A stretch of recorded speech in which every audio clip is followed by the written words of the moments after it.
beaucoup de gens pensent manger sainement. Mais à bien y regarder, est-ce vraiment le cas? Pas si sûr, car certains aliments que l'on pense être sains, sont en réalité mauvais pour la santé. Le problème vient des étiquettes et des messages marketing inscrits sur les emballages. Pour vendre leurs produits, les fabricants n'hésitent pas à utiliser des termes ambigus, dont le sens prête à confusion. Par exemple, les produits sans sucre, 100% naturels, ou même bio. Alors pour vous faciliter la vie, voici une liste des 10 aliments soi-disant bons pour la santé, qu'il ne faut plus jamais manger. Et oui, de nombreux aliments que l'on croit bons pour la santé ne le sont pas. Certains sont bourrés de sucre et d'autres peuvent entraîner de sérieuses complications pour votre organisme. Il y a aussi ceux qui peuvent totalement dérégler votre équilibre hormonal. Et bien sûr, n'oublions pas ces aliments qui contiennent beaucoup trop de composés chimiques dans leurs ingrédients.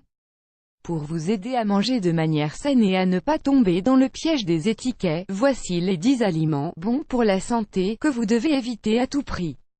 Regardez. 1. Les jus de fruits. La plupart des gens sont abasourdis quand ils apprennent la vérité sur les jus de fruits. Et oui, les jus de fruits ne sont pas aussi bons pour la santé que vous ne le pensiez. Tout d'abord, la plupart des jus de fruits vendus en grande surface sont pasteurisés, pour des raisons de conservation. Malheureusement, ce procédé détruit la plupart des éléments nutritifs des fruits. En effet, en réchauffant le jus de fruits, on attaque son intégrité chimique et son apport en vitamines et minéraux. En somme, si votre jus de fruits n'est pas fraîchement pressé, c'est comme si vous buviez de l'eau fructose parfumée au goût de fruits. Si vous pressez votre jus de fruits à la maison, un verre par-ci par-là ne vous fera évidemment pas de mal. Mais si vous en consommez tous les jours, l'apport en sucre des jus de fruits est tellement important qu'il peut nuire à votre santé, car il augmente votre taux de glycémie. En moyenne, la concentration en fructose d'un jus de fruits s'élève à 45,5 g par litre, selon une étude de 2014 parue dans la revue médicale Nutrition. Pour comparer, sachez que les sodas contiennent 50 g de fructose par litre.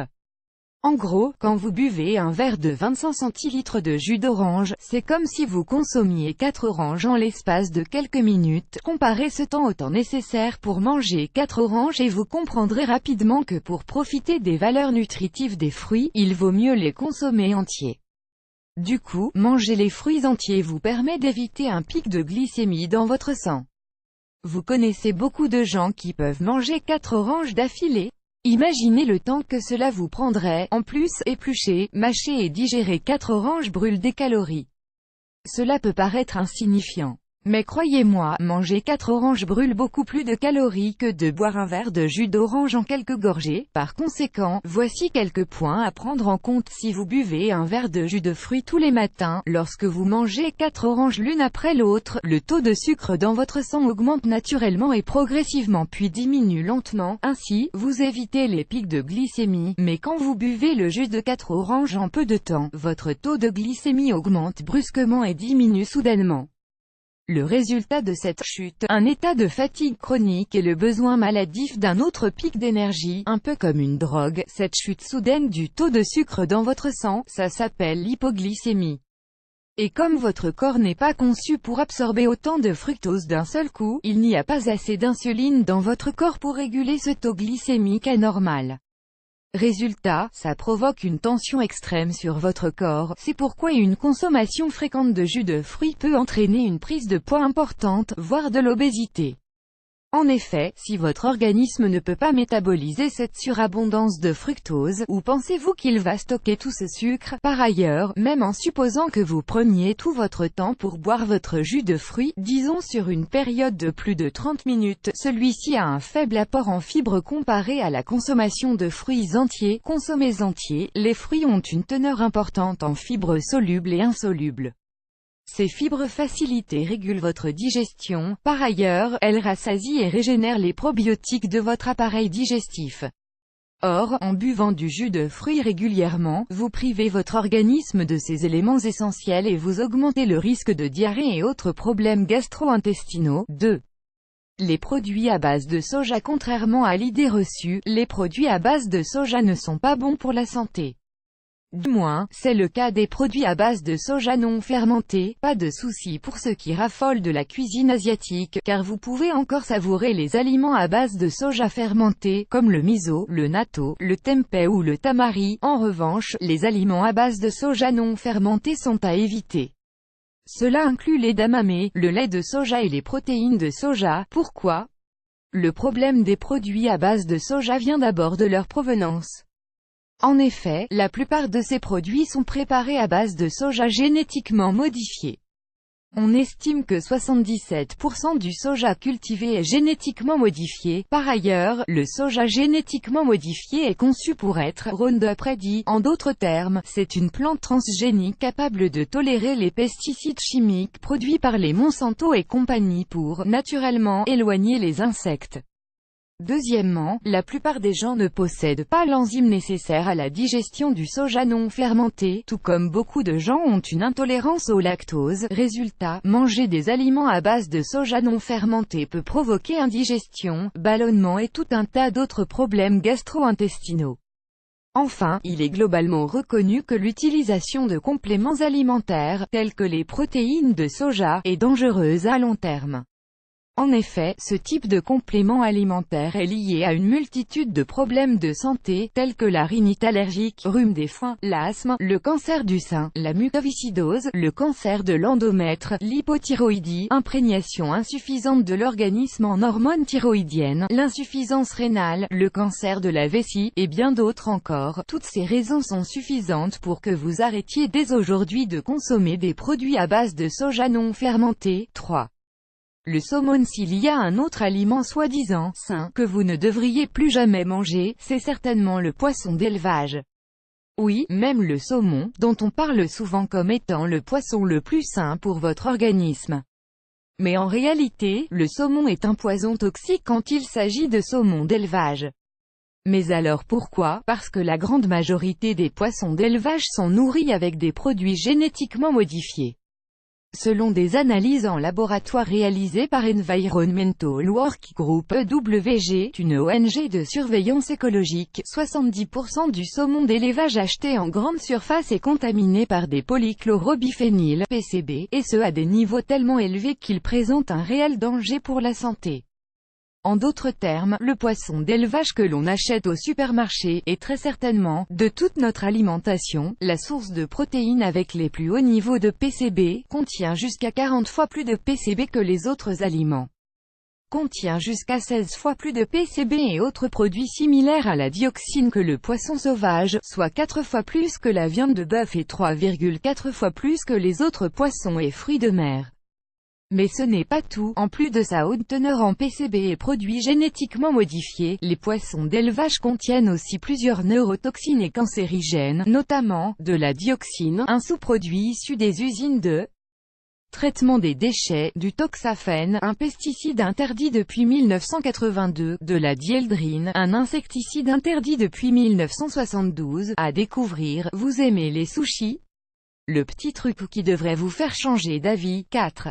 Le popcorn micro-ondes. Un autre aliment soi-disant sain qu'il faut soigneusement éviter, c'est le popcorn au micro-ondes. Vous aimez cette astuce? Partagez-la avec vos amis sur Facebook.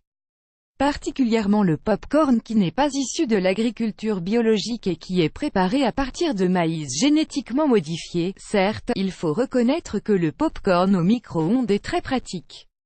Mais cette facilité est au détriment de votre santé, car il est bourré de cancérogènes. Et même si vous achetez du popcorn au micro-ondes bio, il peut tout de même présenter un danger à votre santé. En effet, les sacs de popcorn au micro-ondes contiennent de l'acide perfluorooctanoïque, APFO, un produit chimique scientifiquement lié au cancer. De plus, le popcorn au micro-ondes aromatisé au beurre contient du diacétyl, un composé chimique dont l'inhalation à concentration élevée peut provoquer d'importants troubles respiratoires. Mais heureusement, ça ne veut pas dire que vous devez totalement abandonner le popcorn la prochaine fois que vous voulez en grignoter. Rien de plus facile. Il suffit de privilégier le popcorn maison.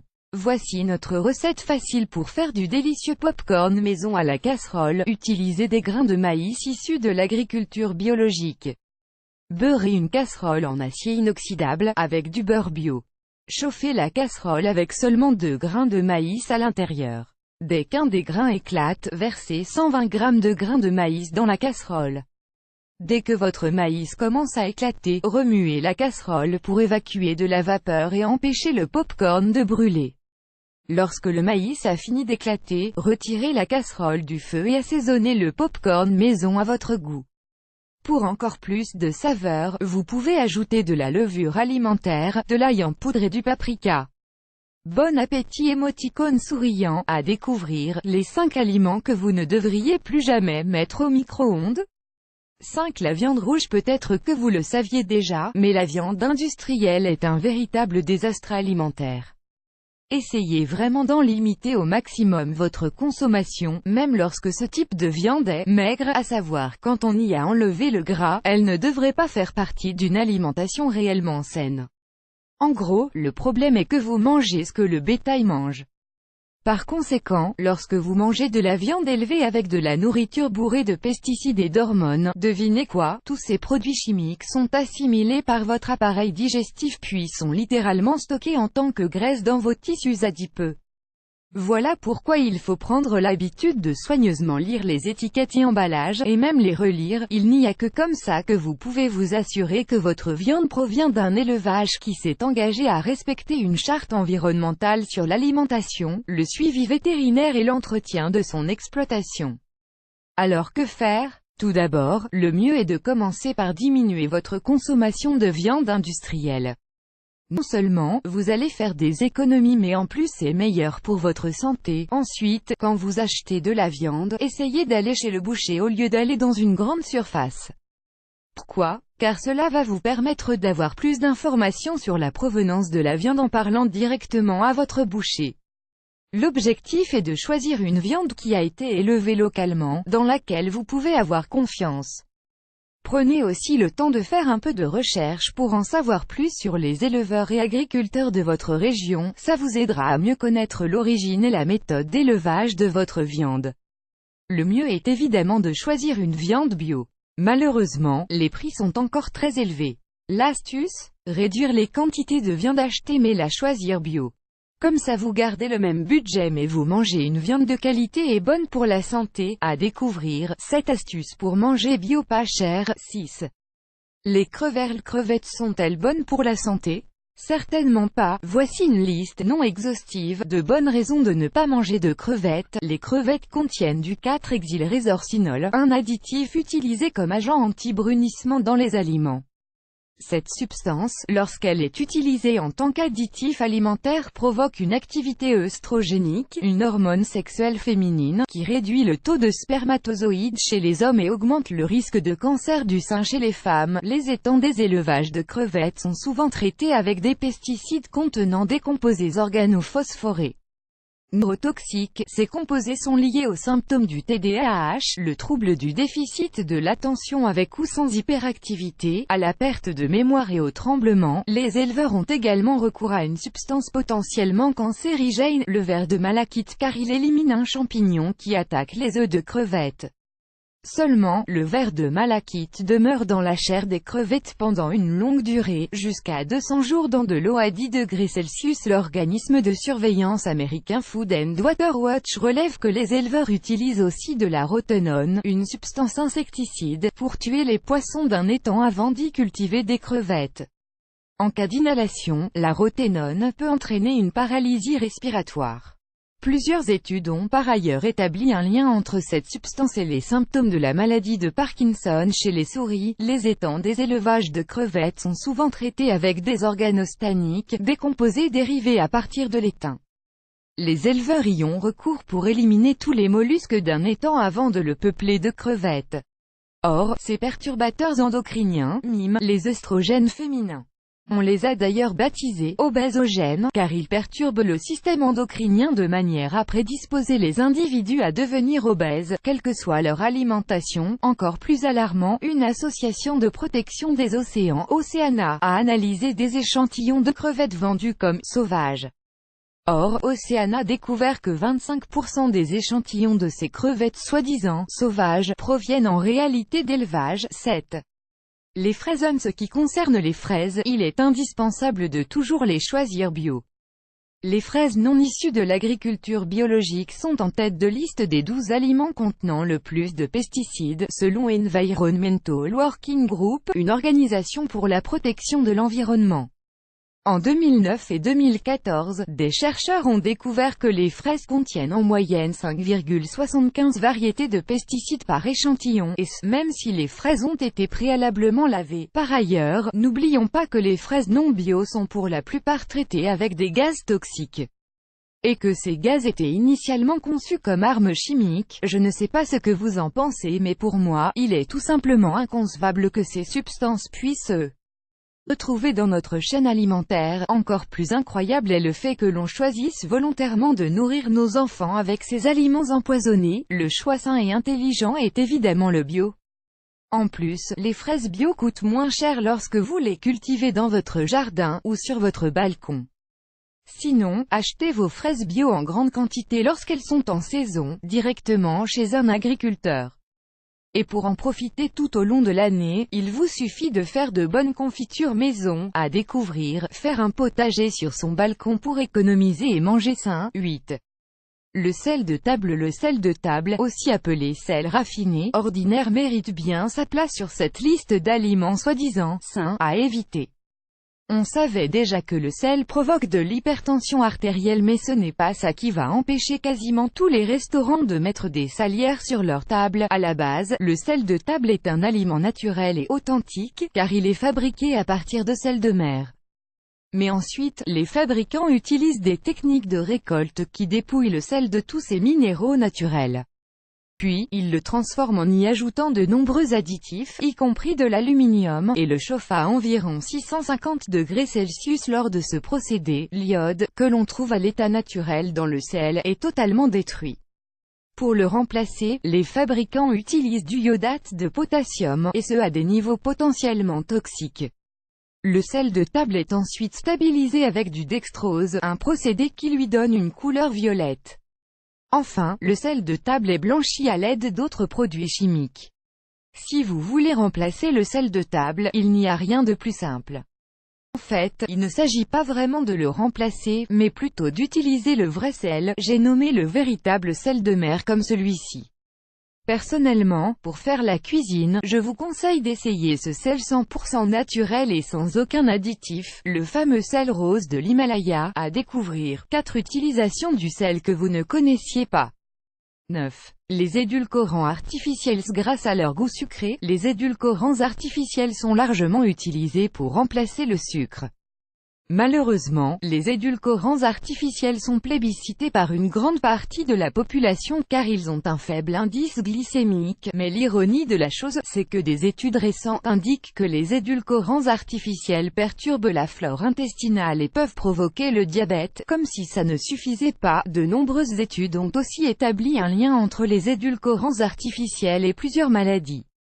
Notamment les allergies, le cancer de la vessie, les tumeurs cérébrales, le cancer du sein, les maux de tête, l'hypertension, le lymphome, la leucémie, la phénylcétonurie, les crises d'épilepsie et la prise de poids. À découvrir, les 3 ingrédients astucieux pour faire des gâteaux sans sucre. 10. Le létal. Dernier aliment prétendument bon pour la santé que vous devriez éviter, c'est le lait conventionnel. Comme avec la plupart des aliments sur notre liste, le problème du lait concerne les OGM, organismes génétiquement modifiés. En effet, les vaches sont nourries avec une alimentation qui contient des OGM, mais lorsque vous buvez du lait conventionnel ou que vous mangez des produits laitiers élaborés à partir de lait conventionnel, toutes ces toxines sont transférées dans votre organisme. Et comme vous l'aurez deviné, ces toxines sont aussi liées à la plupart des maladies mentionnées dans cet article. Comme avec le jus d'orange, le lait subit aussi un procédé de pasteurisation, pour des raisons de conservation. C'est bien pratique pour pouvoir conserver un pack de lait plusieurs semaines, mais la pasteurisation dépouille le lait de ses valeurs nutritives.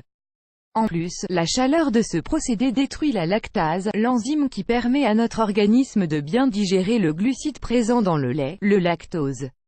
Le problème est d'envergure. Selon ce rapport, environ 65% de la population mondiale est atteinte d'une capacité réduite de digestion du lactose après l'enfance. La solution ? C'est le lait frais, c'est-à-dire le lait brut qui n'a pas subi de pasteurisation, qui est bien meilleur pour votre santé. De la même manière, essayez de privilégier le yaourt et les fromages élaborés à partir de lait cru. À découvrir, que faire avec du lait périmé, 6 utilisations que personne ne connaît. Conclusion, croyez pas tout ce que vous lisez, n'oubliez pas qu'aujourd'hui, l'alimentation est aussi une question de mode. Par conséquent, ce qui est bon aujourd'hui sera peut-être mauvais pour votre santé demain. Ce qui est sûr, c'est manger des aliments non transformés issus de l'agriculture biologique sera toujours meilleur pour votre santé que de manger des aliments transformés qui contiennent des produits génétiquement modifiés. À découvrir aussi, 10 ingrédients alimentaires que vous ne devez plus jamais manger, 17 aliments pas chers et bons pour la santé que vous devez connaître.